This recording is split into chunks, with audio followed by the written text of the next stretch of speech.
Oh, grace and peace to you from God our Father and Lord Jesus Christ in the power of the Spirit. Thank you for being here. Tonight we are in Revelation chapter 21, beginning in verse 9. We are in the climax of the book of Revelation.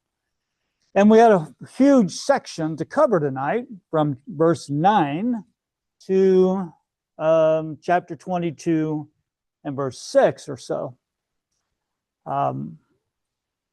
This is the final vision. The way I think about the structure of Revelation, and people structure Revelation in different ways. They see different patterns going on. So the way I see it is not necessarily the way it is. And there are people who will have different opinions about that. But I tend to think that Revelation is structured on the language of in the Spirit. Revelation 1, John is in the Spirit on the Isle of Patmos. Revelation 1:9. And Revelation 4, he is in the Spirit and he's taken up into the throne room of God. And we get that beautiful picture in chapters 4 and 5 of how that space is populated with the praise of God. And I think that vision goes all the way to the end of chapter 16. It's one vision. It's a succession of events, a succession of things that John sees. But he sees them all from the perspective of the heavenly throne room. Then in chapter 17 and verse 3, he's in the Spirit again. But he's in a different space. He's on the earth. He's in the wilderness, you might say. But he has a different perspective. Now he's watching it kind of like eye level. You know, he's seeing what's happening on the earth as a participant, you might say, or as one who is there in the midst of what's happening. And then we get to chapter 21, verse 9. He's in the Spirit again. And he's in the Spirit this time on a high mountain. And he's able to see what is about to take place. So where I want to begin tonight is to back up into chapter 17. Now, we haven't covered 17 in this series, but I think it's important to see the contrast between, and different translations are going to say this differently. Some, I think the King James says harlot, New RSV says prostitute. Some translations say whore. You get the idea, right? So we have this woman who is the prostitute.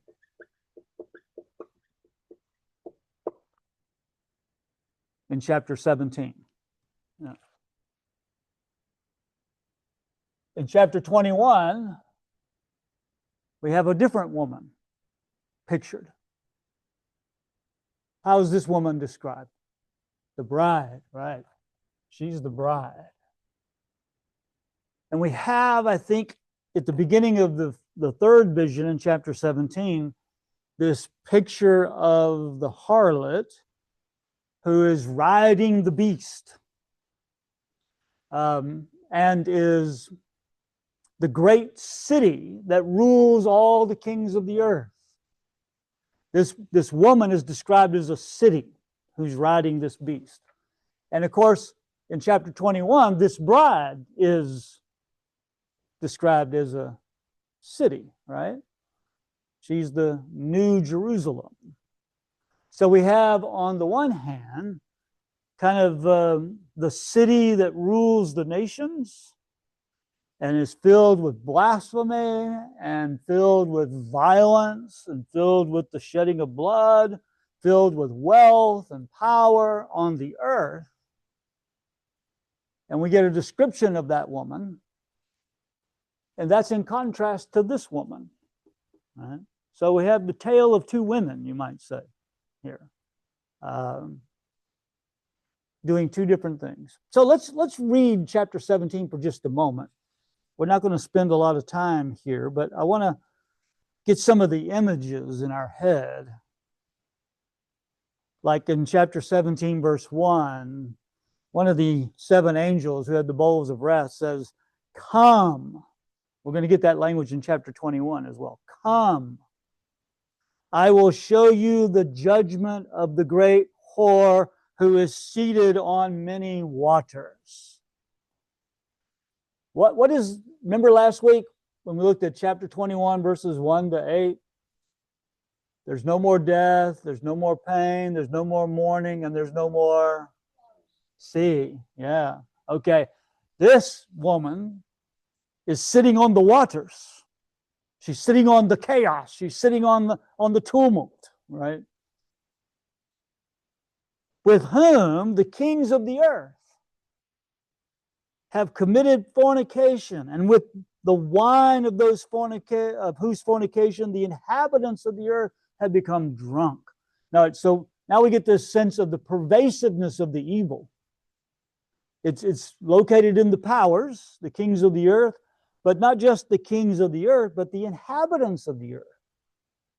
And so we got the powers of the kings, but we also have just the regular people, right? And they're involved in this. They're participating in this.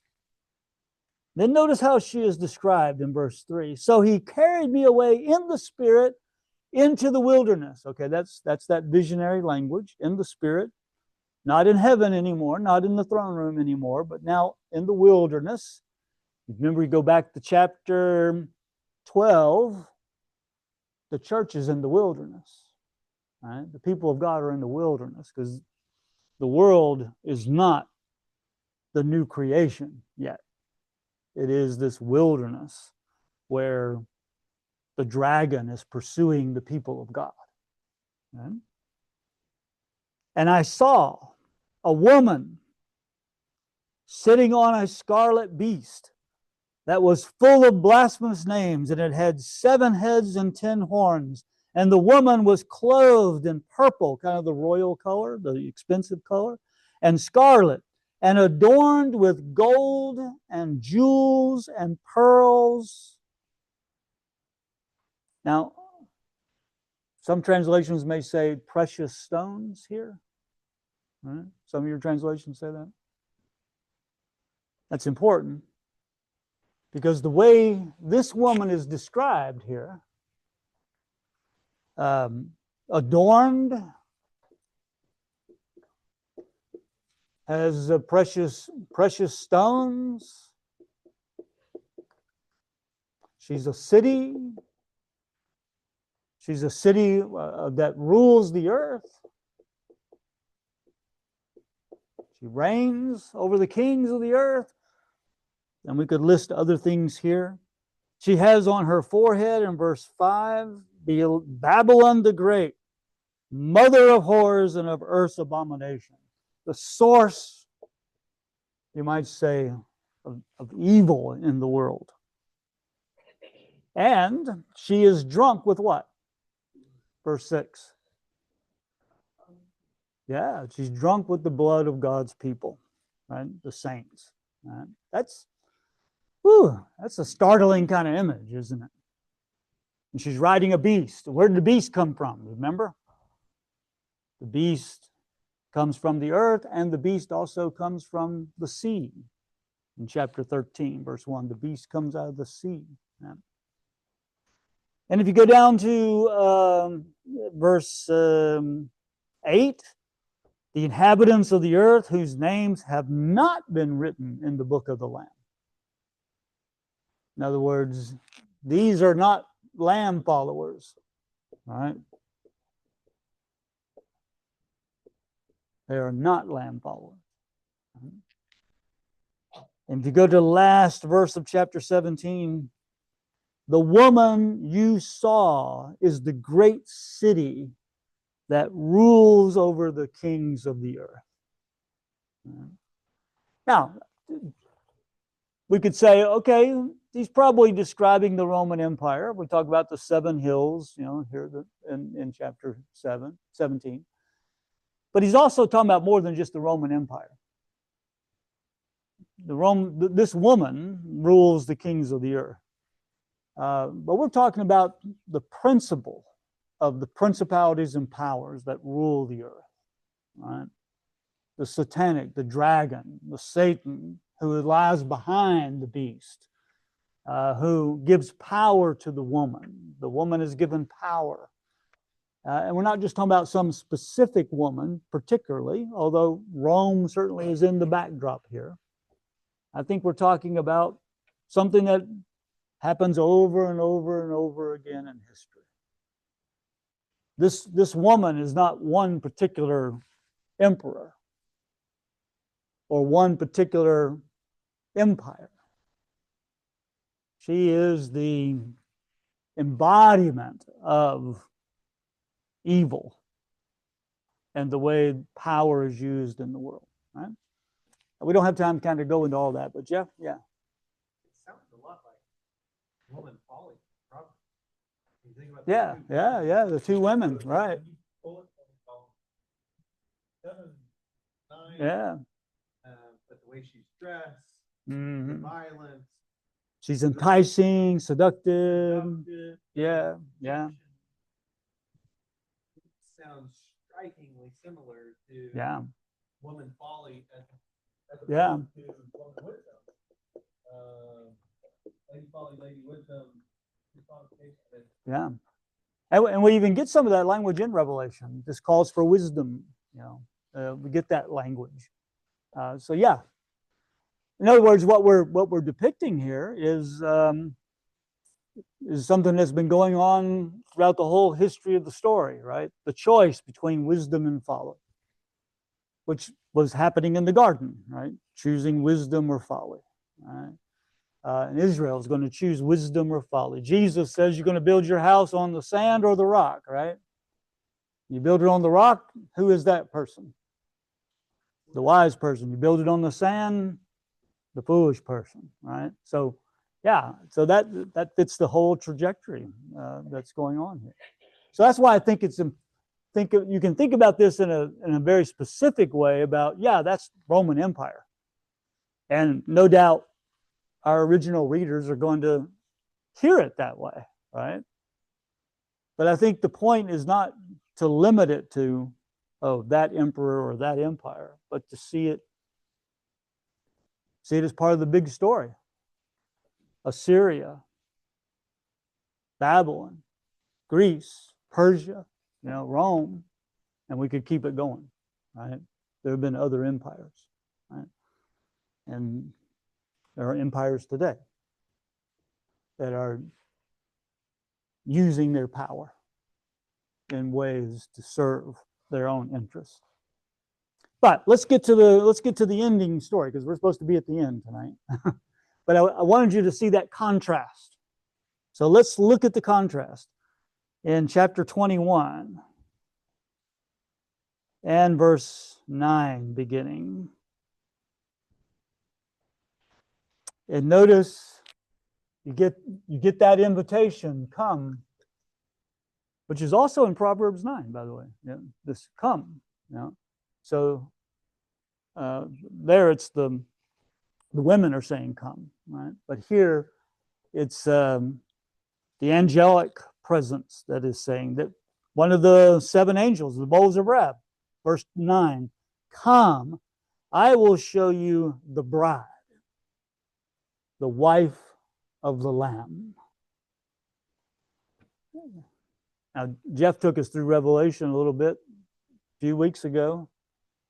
When you hear the word lamb, what are you supposed to think about? What is that? What picture do you have of this lamb?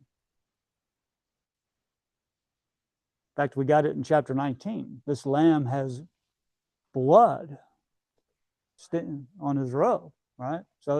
So this is a blood-stained lamb. Jesus, right? And Jesus in a particular way of seeing Jesus. When he turned in chapter 5, remember Jeff's lesson? He turned in chapter 5. He heard the lion maybe, but when he turned to see, what did he see? He saw the slaughtered lamb. The slaughtered lamb, right? So come, I want to show you the bride, the wife of the Lamb. And so we have, these are Lamb followers here, right? What is this city doing to lamb followers? Shedding their blood, right? Martyring them, right? Which is what happened to the lamb, right? The lamb is a martyr as well. Right? So lamb followers, there's this conflict, right, between the lamb followers. I mean, between the kings of the earth and the lamb followers. But show you the bride. There's the woman. So we got a different picture. So in verse 10 says, and in the spirit he carried me away to a great high mountain. All right, so there's that in the spirit again, the vision. So we're going to get two different visions. One vision of the prostitute and another vision of what? All right, the city, right? The holy city, or the heavenly Jerusalem, the one that was coming down out of heaven. Remember, I saw a new heaven and a new earth, and I saw the new Jerusalem coming down. All right? And that's the picture we have here. The holy city coming down out of heaven from God. So the city here is the woman, but it's also a kind of a location. Right? It's a location kind of in the sense that this is where God dwells. God dwells in this city. And we're going to see that picture. We've already seen it in the first couple of verses. Now the dwelling of God is with humanity. And we're going to see it again at the end of chapter 21. That this city has no temple, right? Why does it have no temple? Yeah, because God fills it, right? The presence of God fills it. In fact, you could say the city is a temple. It doesn't have a temple. It is a temple, because God fills the city. You get that picture at the end of Zechariah when even the pots and the pans will say, holy to the Lord. That everything in this new creation, everything will be holy because it's a holy city. And everything in it is holy, even the pots and the pans, kind of thing. So notice in verse 11, what do you see in verse 11 that is, again, in contrast or drawing a similar picture that we have in chapter 17, using similar language? Yeah, we got these precious stones here, or jewels. Same word, same language, right? And we'll get that again down in, where is that? Yeah, verse 19. That the wall of the city is adorned with these jewels. So what we have is kind of a decked out prostitute, right? With all her wealth and all her show. And now we have a decked out holy city that includes the streets paved with gold, that includes the jeweled walls. We got not only the pavement, but the walls. In verse 18, the wall is built of jasper, while the city is pure gold, clear as glass. Right? And then notice at the end of the chapter, verse 27, only those who are written in the Lamb's book of life. So there's that contrast. Lamb followers are a part of this. These are not Lamb followers. And notice as well, let me point out one other thing before we get more detail. If you go to chapter 22 and verse 5, the last line says, and they will reign forever and ever. So yeah, who's going to rule? Over here, the kings of the earth rule the earth. But here, those followers of the Lamb who are in the city are ruling. And they bring Go back to chapter 21, verse 26. We're going to settle down here in a moment, but I want to get this big picture in mind. People will bring into it the glory and honor of the nations. See, this was all self-serving here. But here, the goal is inclusion. We're going to bring the nations in. We're going to bring the peoples in. And the nations will have their honor. And so the nations will flow into this city instead of being dominated by the beast or dominated by these powers, dominated by the dragon. The nations will experience liberation and freedom, salvation, you might say, by participating in the New Jerusalem, the city. Now, trying to read all this at the time, do you remember anything about the city here? I mean, we got the precious stones. You remember anything about the description of the city, how big it is, what shape it is? Okay, we got 12 gates and yeah. I'm not going to try to draw a cube. All right, I would embarrass myself if I tried to draw a cube up here, but we're going to call it a cube, right? Yeah. So let's go back to the 12. Well, we got 12 gates and we have 12. Is it foundations or?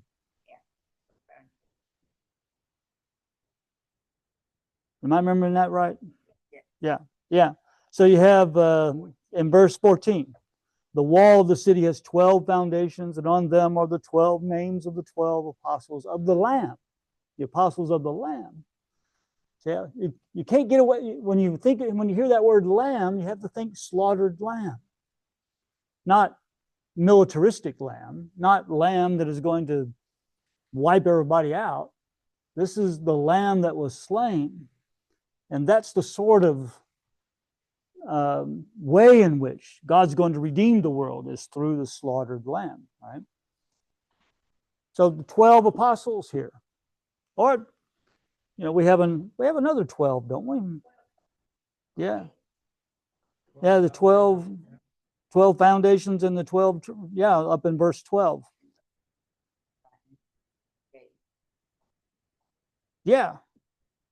Yeah, the 12 gates in verse 12, you have the tribes of Israel, and then the 12 apostles in verse 14, and then in verse 21, 12 gates.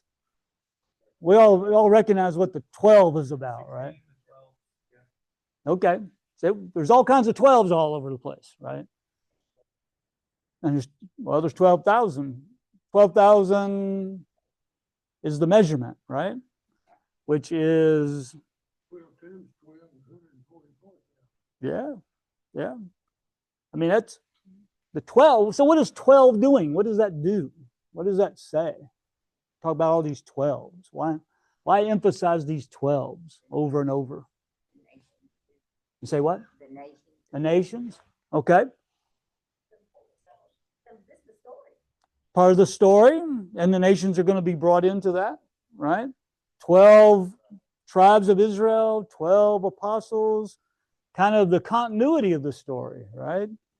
That this city is made up of Jew and Gentile, you might say. This city is made up of the story of Israel as well as the story of the church. They're one and the same. They're the same people.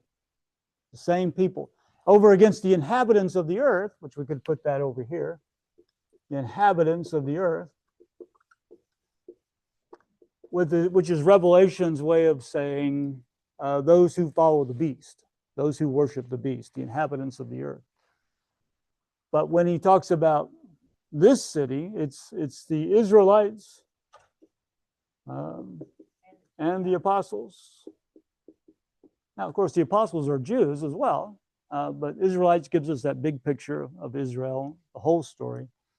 And the apostles are, of course, the foundation of Christ as the chief cornerstone, Ephesians 2:20.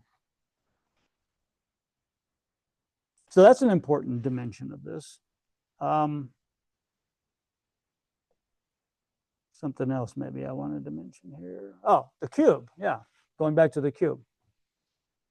It's 1,500 miles high, 1,500 miles wide, and get the perfect cube.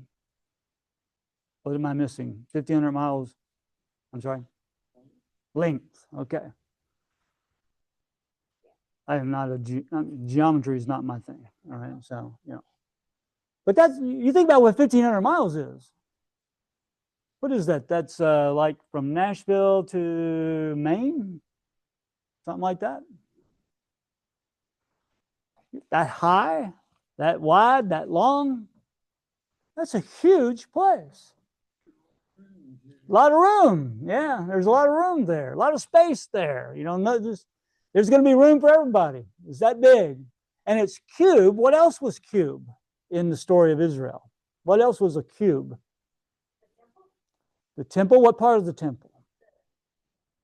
Yeah, the Holy of Holies. That was a cube. So what we're talking about is this city is the Holy of Holies. It is where God lives, right? It is where God dwells, right? So we're going to participate and we're going to live and dwell with God in this holy space. Right? That's just powerful. Think about it that way.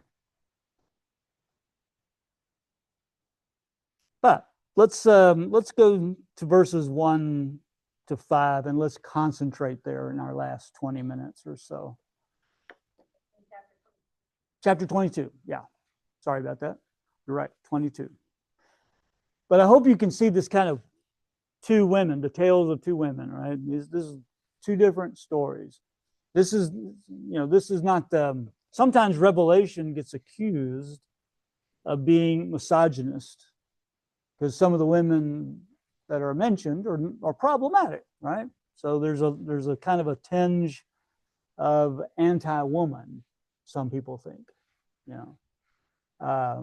and to call this, I mean, why not call this Nero or somebody? Why not call it a man? Why call it a harlot? Some people think that contributes to kind of a misogynistic approach. But that ignores the bride here. I mean, the fulfillment of all that God intends and the kind of relationship that God intends as God dwells with God's people is like with a bride. It's a beautiful bride. It's a holy bride. So this is not necessarily a put down of women in the book of Revelation. In fact, the climactic moment in Revelation is about a woman, a bride, who's adorned to live with Christ, to live with God, a marriage metaphor. Well, let's read verses 1 to 5 of chapter 22. Then the angel showed me the river of the water of life, bright as crystal, flowing from the throne of God and of the Lamb, through the middle of the street of the city. On either side of the river is the tree of life, with its 12 kinds of fruit, producing its fruit each month. And the leaves of the tree are for the healing of the nations. Nothing accursed will be found there anymore. But the throne of God and of the Lamb will be in it. And his servants will worship him or serve him. They will see his face, and his name will be on their foreheads. And there will be no more night. They will need no light of lamp or sun, for the Lord God will be their light, and they will reign forever and ever. The word of the Lord. Thanks be to God. Yeah, Pete. I think Revelation is a thing that tries to get us back in Eden. Yeah. What happened in Eden. Yeah. You brought all this. Yeah. No. Yeah. I think you're right. I think this is an Edenic description. It's a description of Eden, right? But it's not a restoration of Eden in the sense of we're going to go back to where we started. It's a new Eden, right?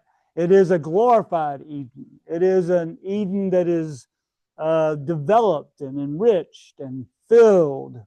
It's an Eden it's a garden that's a part of a city, right? Because when I think about the Garden of Eden in Genesis, I think of Eden is not the whole world, right? Eden is a specific place on the earth. It's the sanctuary of God. It's the holy of holies of God. And human beings were living with God, walking with God, talking with God in Eden. And that's going to happen again. We're going to see his face. I think Adam and Eve saw his face, probably. We're not told that exactly, but probably. And we're going to see his face again. So that's part of the promise here. Right? So it is a new Eden. It's a glorified Eden. It's an Eden that's part of a city, this huge city. But what does the Eden do? What are some of the things this Eden offers? Tree of life, right? Yeah. So that takes us back to Genesis too, doesn't it? The tree of life. So we're in Genesis 3, we're excluded from the tree of life. Right? The cherubim are there so that no one can have access to the tree of life. Now we have access to the tree of life. What?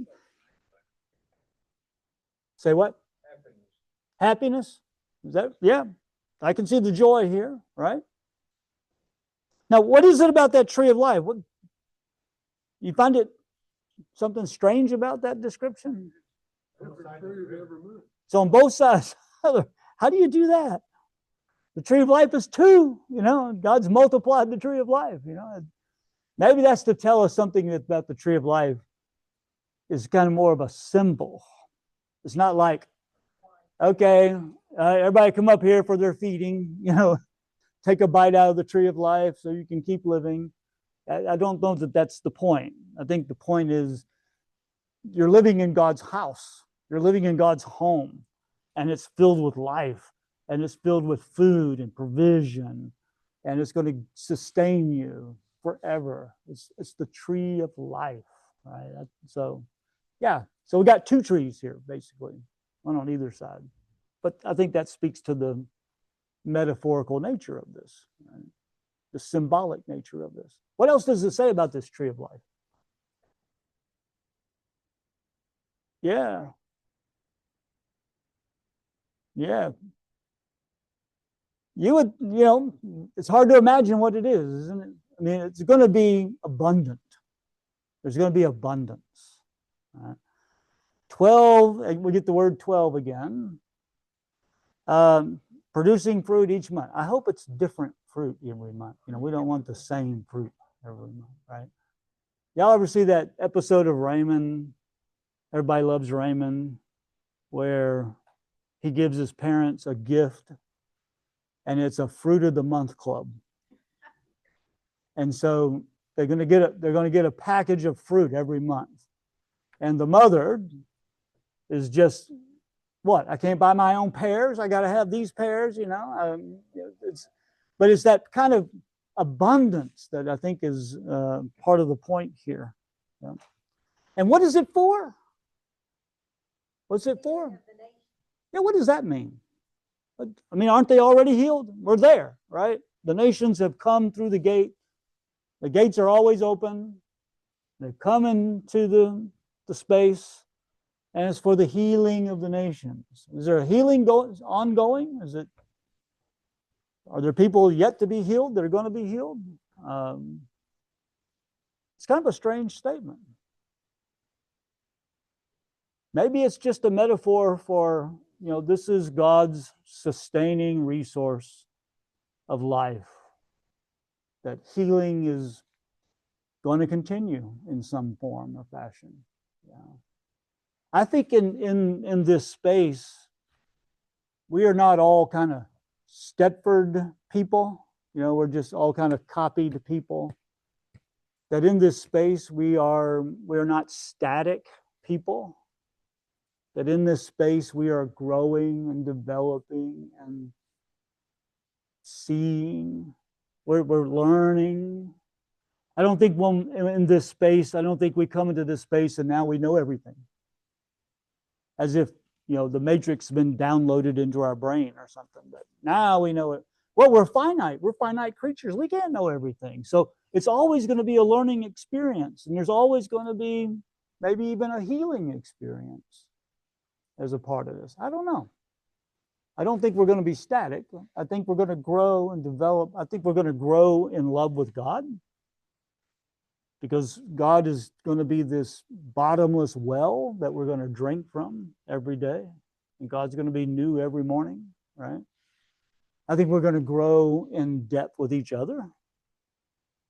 We're going to be more intimate with each other in terms of knowing each other, sharing life together. We're going to grow deeper in relationships with each other. But we're also going to grow into new relationships that we never had before. People we don't know now. People we will never know in this moment. We're not going to know all the brothers and sisters in India. We're not going to know all the brothers and sisters in Croatia, right? Or Ghana. But when we're all in this space, we will grow in knowledge. We will grow in learning other people. Yeah.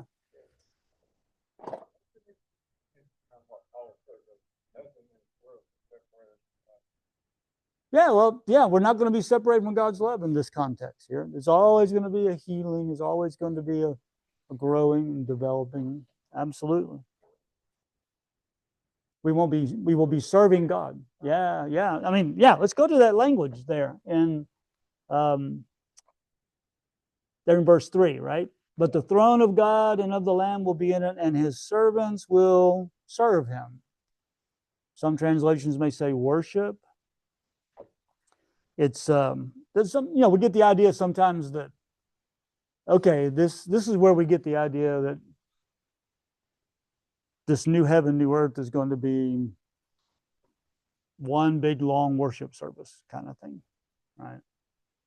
Because the servants are going to be there worshiping God, serving God. And some of your translations will say serve, right? It's really the word, it's a liturgical word. It's a word that renders God a service, which we can talk about in terms of worship. But we can also talk about it in terms of the service we render with our lives. Romans chapter 12, verses 1 and 2 says, offer your bodies as a living sacrifice. This is your spiritual service, right? And I think that's the same kind of idea. That serving God in this context is not just going to be about, okay, what song do we sing next? Serving God in this context is going to be about our vocation in the new creation. The new creation is, we're going to rule in the new creation. Just like in the original creation, we were called to rule, to shepherd the creation. Whatever that vocation looked like then, there's still going to be a vocation. There's still going to be a calling in this new space. What is that exactly going to be? I don't know. I don't know exactly what that's going to look like. But there's still going to be a vocation. Serve God. Yeah. I don't know if you ever saw Grand Canyon or not. I've seen, yeah.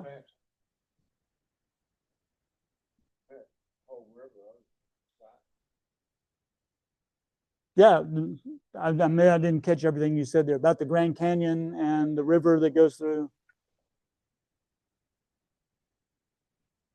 Right from and it went, wow. Make me think. I'm not sure I'm following you. In the Grand Canyon. Oh, okay. No, I don't know about that. I don't know about that. I don't know that story. So we got Egyptian plants growing on either side of the Colorado River in the Grand Canyon. All right. I didn't know that. I learned something today. Yeah. Let's come back to this point here. Notice in verse 3, nothing accursed will be found there anymore, or no more curse, some translations might say. And there was no longer any curse. Where do we have that no longer any kind language before? Yeah, no more sea, right? No more death, no more pain, no more mourning, right? No more evil, no more chaos. And so he's kind of saying that all of that with this one phrase here. It's kind of the succinct summary of what he said back up in verse 4 of chapter 21. Right? No more of any of that stuff. But if there's no more sea, how come there's water here?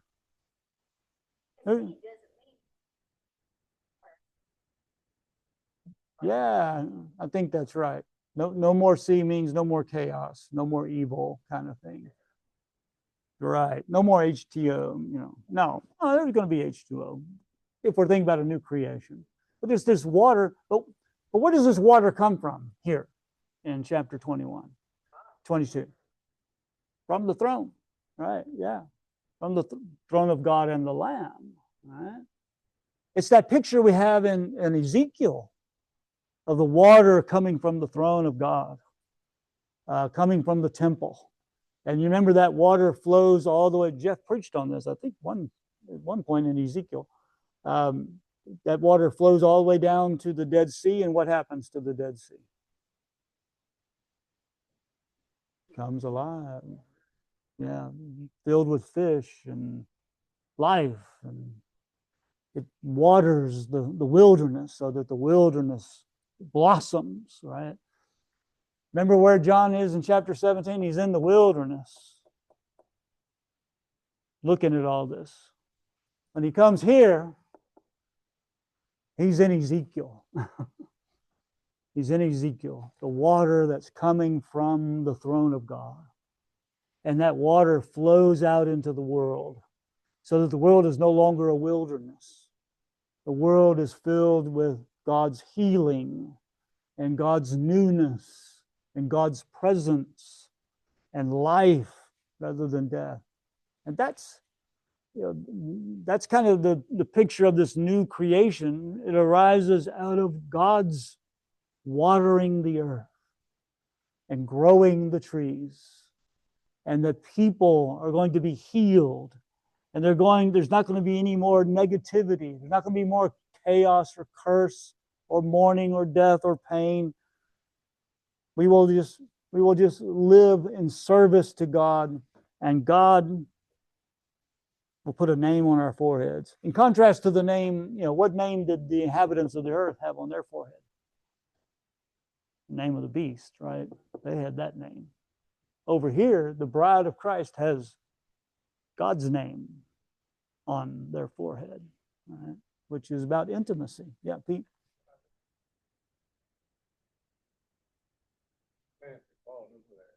They all fed off the same water. They just went wild. They took the whole side of the banks over, but they all fed on the same water. Okay. All right. So those plants overtook the Grand Canyon in some way, right? Both sides, yeah. Kind of like kudzu in the south, right? Just takes off, right? Something like that. All right. Yeah. Okay. So, yeah, the earth is going to flourish from this water of life.